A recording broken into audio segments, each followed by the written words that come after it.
Assalamualaikum warahmatullahi wabarakatuh. Halo anak-anak hebat, bagaimana kabarnya? Alhamdulillah, luar biasa, Allahu Akbar. Oke, bertemu lagi dengan Ibu Wafa Diniyah. Pada pertemuan sekarang, kita belajar tentang zakat fitrah. Kita memulai pembelajaran, alangkah baiknya kita berdoa terlebih dahulu. Berdoa mulai. Bismillahirrahmanirrahim. Rabbi zidni ilma warzuqni fahma. Yang artinya, ya Allah, tambahkanlah ilmuku dan berikanlah aku kefahaman. Oke, kita mulai ke pembelajaran yang sekarang, yaitu tentang zakat fitrah. Ada yang tahu apa itu zakat fitrah? Zakat fitrah itu pengertian menurut bahasa dibagi menjadi dua, zakat dan fitrah. Zakat berasal dari bahasa Arab, yaitu zakat, yang berarti tumbuh, suci, dan keberkahan. Sedangkan fitrah juga berasal dari kata bahasa Arab fitri atau fitrah, yang berarti suci. Jadi, zakat fitrah menurut bahasa mempunyai arti tumbuh dan suci.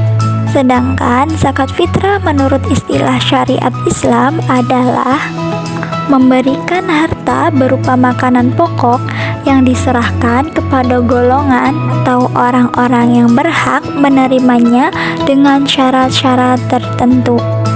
Dasar dalil zakat fitrah yang pertama dalam surat Al-Baqarah ayat 277 yang berbunyi, Bismillahirrahmanirrahim. Innal ladzina amanu wa 'amilus shalihati wa aqamus sholata wa atawuz zakata lahum ajruhum 'inda rabbihim wala khaufun 'alaihim wala hum yahzanun. Yang artinya, sesungguhnya orang-orang yang beriman, beramal soleh, menegakkan sholat, dan menunaikan zakat, mereka mendapat pahala dari sisi Tuhannya. Tidak ada rasa takut pada mereka dan tidak pula merasa mereka bersedih. Dalil zakat fitrah yang kedua yaitu hadis riwayat Muslim, yaitu hadis 1635 yang berbunyi, Bismillahirrahmanirrahim. An Ibni Umar anna Rasulullah sallallahu alaihi wasallam farada zakatal fitri min Ramadan 'alan nasi sha'an min tamarin aw sha'an min sya'irin 'ala kulli hurrin aw 'abdin dzakarin aw unsa minal muslimin.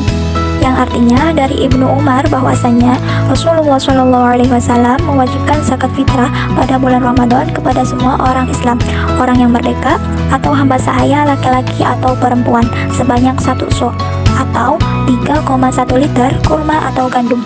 Hadis riwayat Al-Bukhari dan Muslim. Selanjutnya, ketentuan zakat fitrah.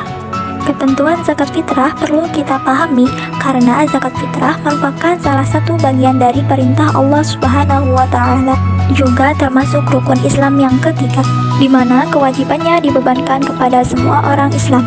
Jadi siapapun, baik kaya, miskin, laki-laki maupun perempuan, tua, muda maupun bayi, semuanya harus membayar zakat fitrah. Selanjutnya, hukum zakat fitrah. Anak-anak, ada yang tahu hukum zakat fitrah itu apa?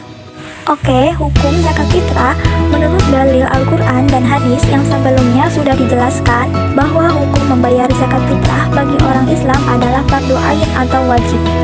Selanjutnya, rukun zakat fitrah. Yang pertama, niat di dalam hati. Yang kedua, ada orang yang mengeluarkan zakat atau disebut muzaki. Yang ketiga, ada orang yang menerima zakat atau disebut mustahik. Dan yang keempat, ada barang atau makanan pokok yang dizakatkan. Selanjutnya, syarat wajib zakat fitrah. Yang pertama, orang yang zakat beragama Islam. Yang kedua, orang tersebut ketika sebelum matahari terbit pada hari raya Idul Fitri masih hidup atau baru lahir maupun dalam sakaratul maut. Yang ketiga, orang tersebut pada waktu itu mampu menafkahi dirinya dan keluarganya. Dan yang terakhir, orang yang tidak berada di bawah tanggung jawab orang lain. Selanjutnya ada ukuran dan takaran zakat fitrah. Seperti yang telah dijelaskan pada dalil hadis yang sebelumnya, yang artinya dari Ibnu Umar bahwasanya Rasulullah SAW Mewajibkan zakat fitrah pada bulan Ramadan kepada semua orang Islam, orang yang merdeka atau hamba sahaya laki-laki atau perempuan, sebanyak 1 so atau 3,1 liter kurma atau gandum. Hadis riwayat Al-Bukhari dan Muslim. Dari penjelasan hadis di atas diterangkan bahwa alat pembayaran zakat fitrah adalah gandum atau kurma dan makanan pokok pada suatu daerah tertentu, seperti beras di Indonesia pada umumnya, jagung di Madura, sagu di Papua, dan lain sebagainya. Kemudian banyaknya yang harus kita berikan per orang atau jiwa sebanyak 1 so dalam bahasa Arab sama dengan 3,1 liter atau sekitar 2,5 kg dalam bahasa Indonesia, dan hanya diberikan dalam setahun sekali. Ada waktu pembayaran zakat. Yang pertama, waktu wajib adalah sejak terbenamnya matahari pada akhir bulan Ramadan sampai menjelang sholat Idul Fitri. Yang kedua, waktu haram adalah membayar zakat fitrah setelah terbenamnya matahari pada hari raya Idul Fitri. Yang ketiga, waktu sunnah adalah sesudah sholat subuh tanggal 1 Syawal sebelum sholat Idul Fitri. Yang keempat, waktu mubah atau boleh adalah sejak tanggal 1 Ramadan sampai dengan akhir bulan Ramadan. Yang terakhir, waktu makruh adalah sesudah sholat Idul Fitri sebelum terbenamnya matahari pada tanggal 1 Syawal. Selanjutnya ada orang-orang yang berhak menerima zakat fitrah. Pertama, orang fakir adalah orang yang tidak memiliki harta benda dan tidak memiliki pekerjaan. Kedua, orang miskin adalah orang yang memiliki harta tetapi hanya cukup untuk memenuhi kebutuhan hidupnya. Ketiga, orang amil adalah orang yang mengelola atau pengumpulan dan pembagian zakat. Keempat, orang mu'alaf adalah orang yang masih lemah imannya karena baru mengenal dan menyatakan masuk Islam. Kelima, rikob atau orang budak yang memiliki kesempatan untuk memerdekakan tetapi tidak memiliki harta benda untuk menebusnya. Gharim yaitu orang yang memiliki hutang banyak sedangkan dia tidak bisa melunasinya. 7. Orang sabilillah adalah orang-orang yang berjuang di jalan Allah sedangkan dalam perjuangannya tidak mendapatkan gaji dari siapapun, contohnya guru ngaji. 8. Orang ibnu sabil yaitu orang yang kehabisan bekal dalam perjalanan sehingga sangat membutuhkan bantuan. Ada orang-orang yang tidak berhak menerima zakat fitrah. Yang pertama, orang kaya dengan harta atau kaya dengan usaha dan penghasilan. Kedua, hamba sahaya karena masih tanggungan pemilik hamba sahaya.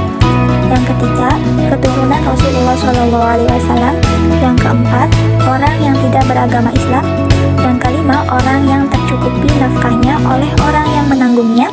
Yang keenam, orang yang dinafkahi. Yang ketujuh, orang yang fisiknya kuat dan berpenghasilan cukup. Selanjutnya yang terakhir adalah tata cara membayar zakat fitrah. Yang pertama, kita memilih makanan pokok seperti beras, sagu, jagung, dan sebagainya yang terbaik. Kedua, kita takar sesuai dengan ketentuan yang ada yaitu 3,1 liter atau lebih. Yang ketiga, bagi yang mengeluarkan zakat, wajib niat. Yang keempat, makanan pokok kita berikan langsung kepada yang berhak atau diserahkan kepada panitia. Yang kelima, kita serahkan tepat waktu pada malam Idul Fitri atau pagi harinya sebelum sholat Idul Fitri. Yang keenam, panitia menerima zakat harus berdoa terlebih dahulu. Yang ketujuh, panitia bertanggung jawab membagikan kepada yang berhak menerimanya. Sekian pembelajaran pada pertemuan kali ini. Kurang lebihnya Ibu mohon maaf. Akhirul kalam. Wassalamualaikum warahmatullahi wabarakatuh. Sampai berjumpa kembali anak-anak.